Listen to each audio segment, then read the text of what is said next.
Well, hello everybody and welcome to Jeff's Baking Blog. Today I'm going to be making an almond and apple tart.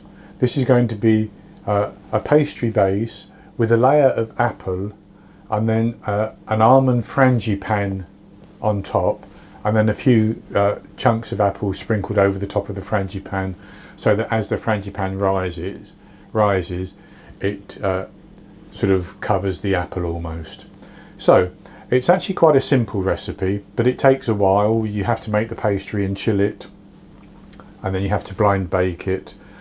Then you need to make the apples and allow them to cool down a little bit before you make the frangipane and put everything together. So I'll go on to the ingredients, and for the pastry I have 250 grams, which is 1 2/3 cups based on scooping packed flour into a 250 milliliter cup of plain flour.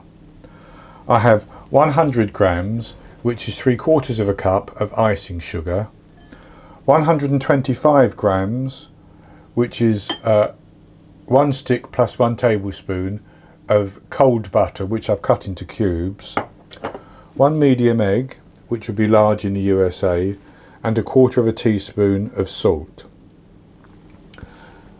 For the apple filling, I'm going to use about 1 kilogram, 2.2 pounds of apples, and I'm using Braeburn apples. You could use Bramley apples, which are a cooking apple, and they're a slightly more tart flavour, but I like Braeburns. And I'm going to use the juice of 1 small lemon to prevent the apples from browning, but I won't actually peel and dice the apples until I need them. And for the frangipane, I have 100 grams, 7 tablespoons of softened butter. Well, it will be soft by the time I need it. 4 medium eggs, which would be large in the USA. 125 grams, which is half a cup plus 2 tablespoons of caster sugar.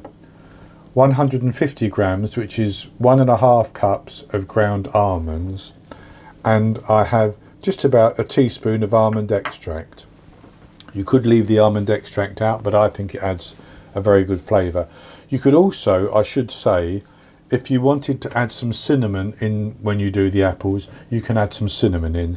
I don't want that. I want to have the almond flavour coming through with the apple flavour.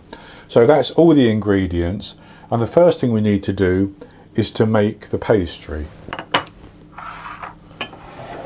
And so I'm going to do the pastry in the little mixer bowl of my immersion blender, and I'm going to put the flour in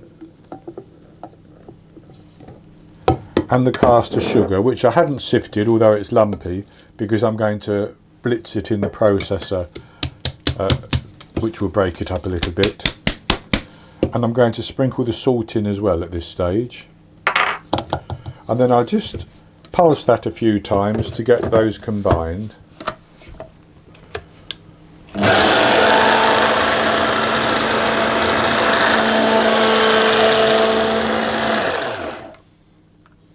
And with those pulsed, I'm going to put the butter in,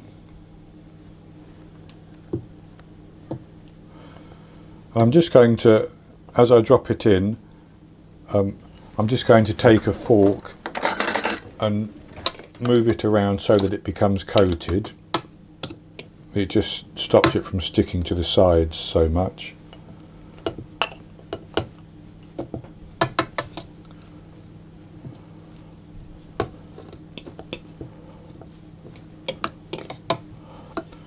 And then I'm going to pulse this and process it until it forms fine breadcrumbs.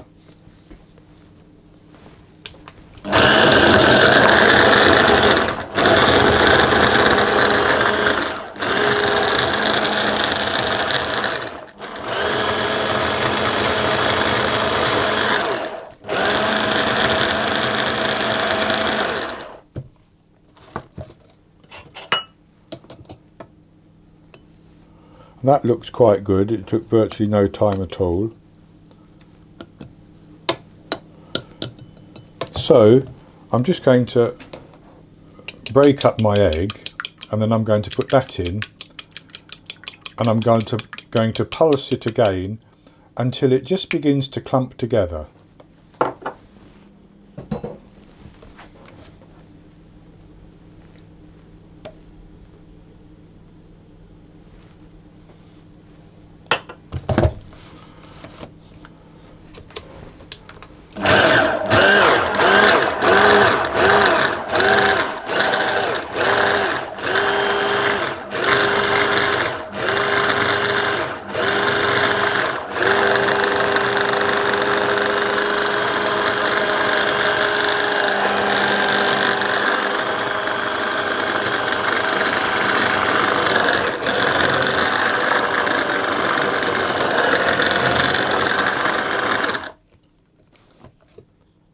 So that's beginning to clump together now. So I'm going to tip that out into a large bowl.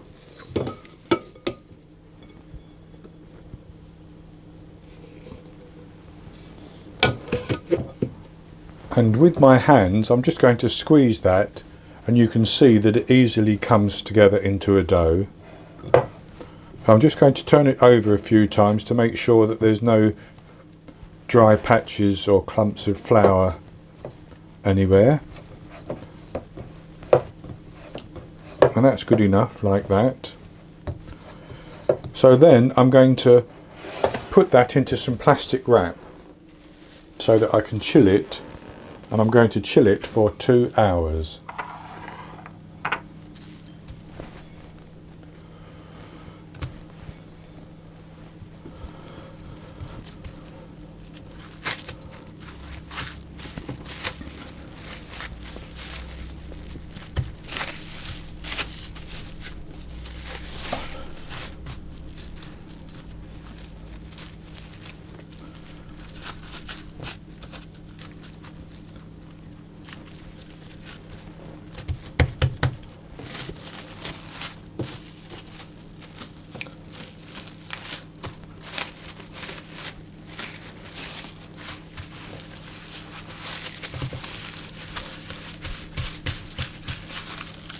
So with that formed into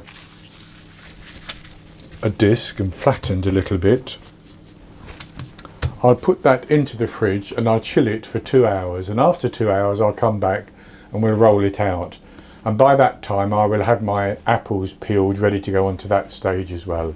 So my pastry dough is still chilling in the fridge. It's been an hour and a half, so I'm going to start with the apples now. And what I've done is I've diced my apples and put some lemon juice in. Now I have retained 1 apple here, which I'm going to dice and drop on the top of the Frangipane later. Now I should say I forgot also to mention that I have 100 grams of caster sugar, which is half a cup, and 42 grams, which is 3 tablespoons of butter, which I'm going to cook with the sugar. So I'm going to do this in my saucier, but you can do it in a saucepan, and I'm simply going to put the apples that I've diced and the butter and the sugar into the saucier, and I'm going to put those onto a heat, and I'll show you it once it's on the heat. I'm going to let the butter and the sugar melt, and then I'm going to cook these apples until there's no juice escaping from them, and so that it's a nice thick puree type consistency, and that will then be ready once it's cooled down to put on top of the pastry. So I'll put the heat on, and I'm simply going to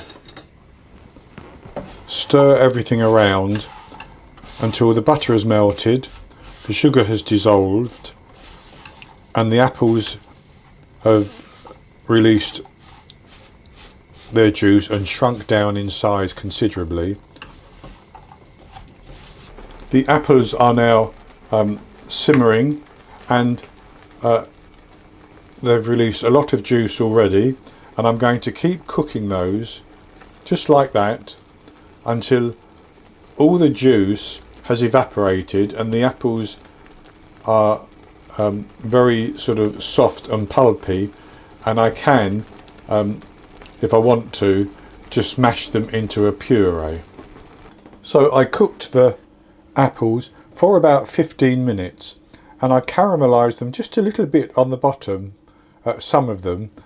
I think that just gives an extra little bit of flavour, but that's what they look like, and I may mash them, but I don't think they really need mashing. They're soft enough as they are like that, just to spread into my tart case when I need it.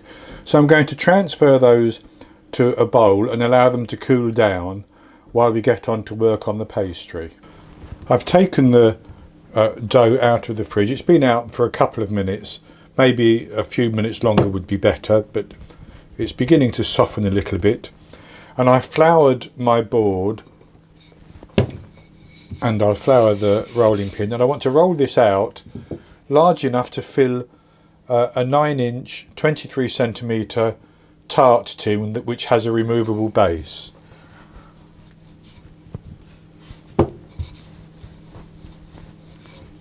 And if it cracks, it really doesn't matter, because you can patch this dough. So I've rolled that out, and it's about 32 centimetres, 12.5 inches in diameter. It's not completely round, but that doesn't matter. So what I'm going to do is I'm going to try to put that into my tart tin without it falling apart.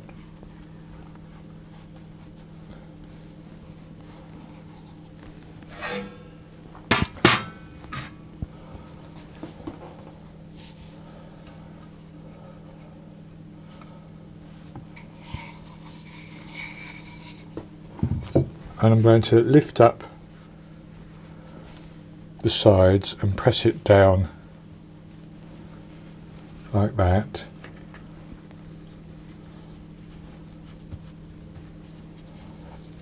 And I've rolled that out, and it's about 1/4 inch thick. So I'm going to press it into the sides.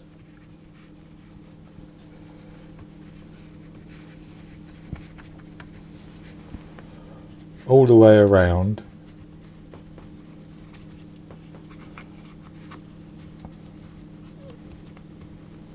Like that.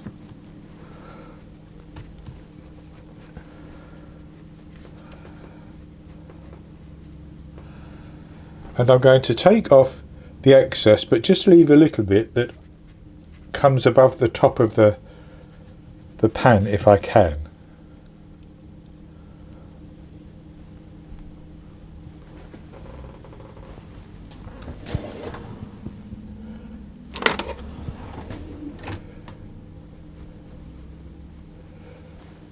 And that's good enough like that. So what I'm going to do is I'm going to take a fork and I'm going to prick all over the base.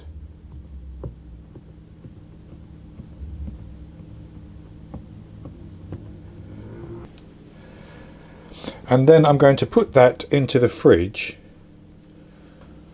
and I'm going to chill it again for another 30 minutes. And during that 30 minutes I'm going to preheat my oven to 180 Celsius, that's 160 Celsius with a fan, 350 Fahrenheit. And after 30 minutes I'll come back and we'll blind bake this pastry case, and then we'll go on, after it's blind baked, to fill it with the apple and the Frangipane, and we'll bake it again. The pastry case has been in the fridge now for 30 minutes and my oven is preheating. So what I have here is some parchment paper which I've scrunched up, and I'm going to just fit that into the base of the pastry case like that, and then I'm going to put some baking beans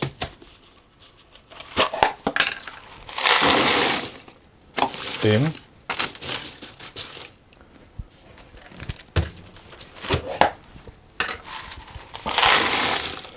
You could use anything. You could use some rice or some dried beans or some pasta instead. Of course, once you've used it for this, you wouldn't be able to use it for eating. So with that in there like that, I'm going to put that into the oven and I'm going to bake it for 15 minutes. And after 15 minutes, I'm going to take it out of the oven and I'm going to remove the beans and the parchment paper, the baking beans and the parchment paper, and put it back in the oven for a further 5 minutes just to cook the very top of it. And then I'll take it out of the oven and I'll come back and we'll go on to the next step. I blind baked the pastry case and I took the beans out and baked it for a further 5 minutes. So it's now out of the oven and it's ready to have the apple put into it. But before we do that, we'll go on and we'll make the Frangipane. So this is what the case looks like, and I'll just set that to one side.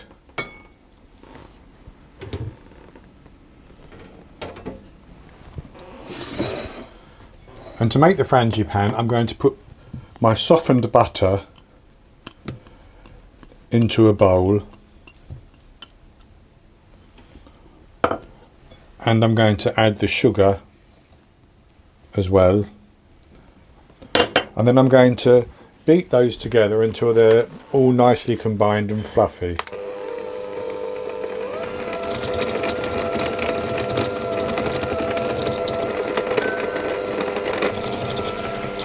So that's nice and fluffy now. So what I'm going to do is I'm going to add in my almond extract and I'm going to beat this, and as I beat it I'm going to slowly add in the eggs. I don't want to add them all at once because it may curdle the mixture.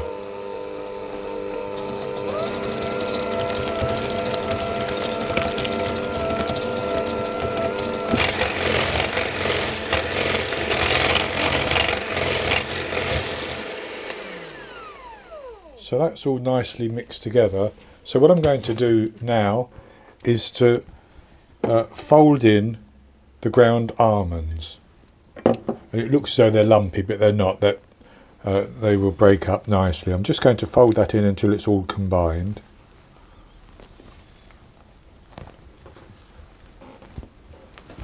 And so the next thing to do is to fill our tart tin.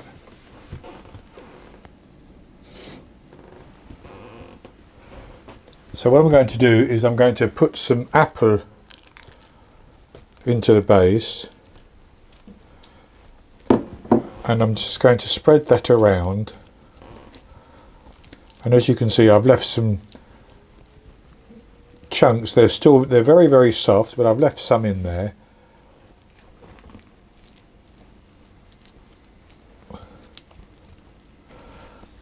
And that's as level as it needs to be. So then I'm going to put in the Frangipane, and I'm going to spread that and level that off.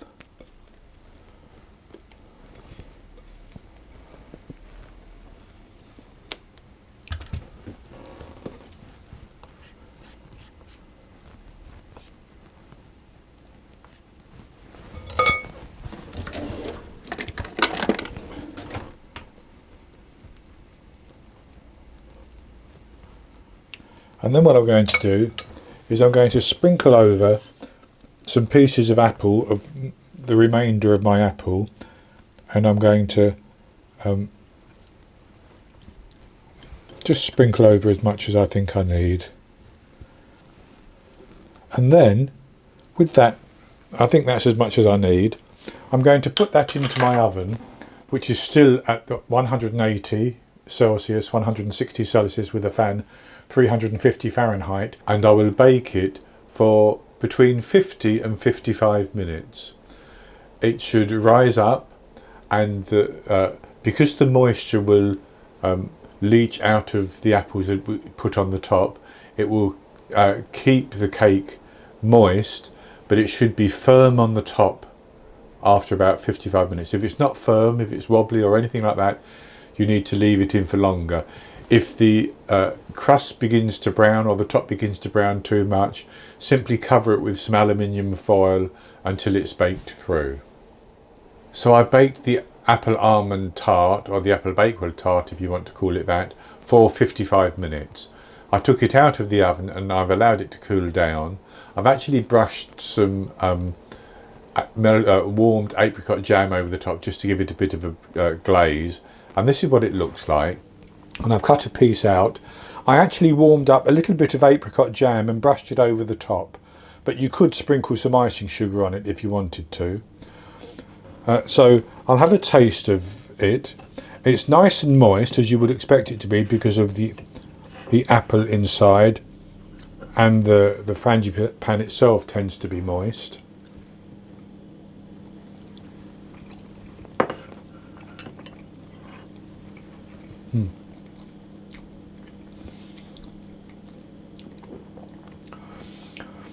It's nice and light, has that lovely apple flavour, and also the almond flavour from the ground almonds and the almond extract that comes through as well. This is a very, very good dessert. I would serve this as a dessert with some cream or even some custard. You can eat it just as it is, but I think with some cream it'd be very good indeed. So I hope you've enjoyed the recipe, and if you have, please give me the thumbs up below the video and click to subscribe to my YouTube channel. In the top right hand corner of the screen there will be an eye that you can click on, and that will take you to a link for this recipe, and I'll put a link below the video as well. And I'll be back with another recipe in the very near future, so until then, happy baking.